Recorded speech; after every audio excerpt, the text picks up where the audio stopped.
কাকে বদলাতে চান? আমরা যারা নেতৃত্ব দিচ্ছে তাদের বদলাতে চাই। হ্যাঁ, নিশ্চয়ই। মমতা বন্দ্যোপাধ্যায়? হ্যাঁ হ্যাঁ, অন রেকর্ড বলছি, অন রেকর্ড বলছি। ভয় পাই নাকি? যে নেতৃত্ব ব্যর্থ, যে নেতৃত্ব কর্মীর সাথে থাকতে পারে না, কি করবে? আমাকে কাল দল থেকে বার করে দেবে, দেবে।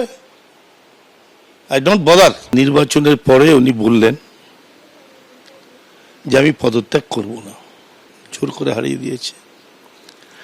100টা সিটে গড়বড় হয়েছে, কিন্তু কোন 100টা সিট উনি বললেন না। ওনার এগেনস্টে যে সিআরপিএফ, কেন্দ্রীয় ফোর্স খারাপ ব্যবহার করেছে, তাদের বার করে দিয়েছে। আমি বৈশ্বনাথ চ্যাটার্জিকে বলেছিলাম, তোমরা থানায় কমপ্লেন করেছো? করেনি। নির্বাচন কমিশনকে জানিয়েছো?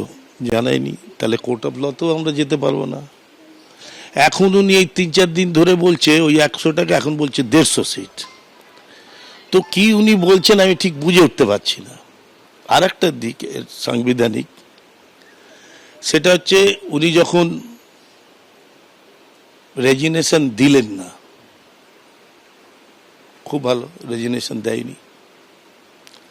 তাহলে রেজিগনেশন দেয়নি মানে এই সরকারকে মান্যতা উনি দিচ্ছেন না, এই নির্বাচনটাকেই মানছেন না, তাই তো? তো তাই যদি হয় তাহলে ওনার দল তৃণমূল কংগ্রেস তাহলে শপথ গ্রহণ অনুষ্ঠানে গেল কেন?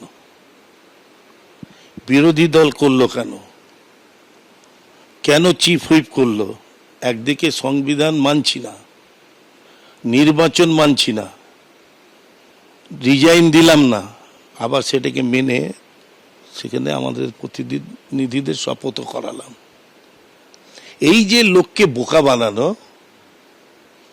এটা একটা নেত্রীর পক্ষে উচিত? Who is Abhishek Banerjee?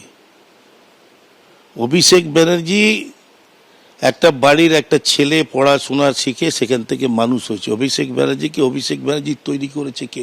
স্রষ্টাকে, মমতা ব্যানার্জি। আজকে অভিষেক ব্যানার্জি যদি কোনো ভুল ত্রুটি করে থাকে, তাকে কোনোদিন উনি শাসন করেছেন, মানা করেছেন? বলুন। উনি তো বিভেদ করে দলটাকে শেষ করেছে।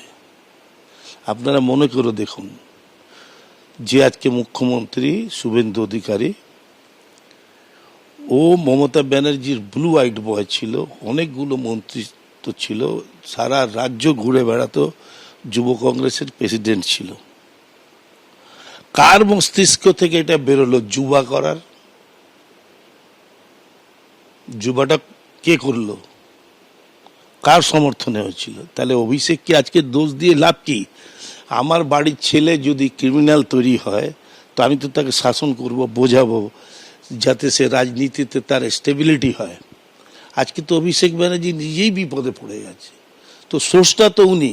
আজকে অভিষেক ব্যানার্জির কে কন্ডেম করছে, উনি চুপ করে শুনছেন, ওনার দুহাত পরিষ্কার, কিন্তু ওনার দুহাতেই তো কালি ভর্তি। উনি বললেন একটা সভায়, নিজে একজন রাজ্যের মুখ্যমন্ত্রী বলছে, একটা সম্প্রদায় আছে যাদের আমি আটকে রেখেছি, তাদের যদি ছেড়ে দিই 2 ঘন্টার জন্য শায়েস্তা করে দেবে। এটা একটা হিন্দু মনে ব্যাপকভাবে লেগেছে। তেমনি মুসলমানরাও ক্ষিপ্ত হয়েছে। কেন? মুসলমানরা তো এই কথাটা বলতে দেয়নি, বলতে বলেনি। উনি কেন বললেন? কার স্বার্থে বললেন? নিজে ভোটে জেতার স্বার্থে? হিন্দু মনে চরম আঘাত লাগলো।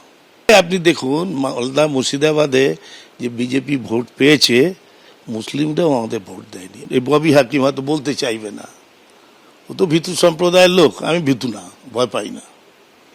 এই ফিরহাদ হাকিমকে দিয়ে জেলায় জেলায় কি না মিটিং করাতো, হেলিকপ্টারে করে মিটিং করছে। তার ডানা ছেটে এমন অবস্থা করে দিল, এইবারে ইলেকশনে ওনার 3টে ওয়ার্ড আর ওর কনস্টিটিউয়েন্সি ছাড়া কোথাও যেতে পারেনি। এবিপি আনন্দ, এগিয়ে থাকে, এগিয়ে রাখে।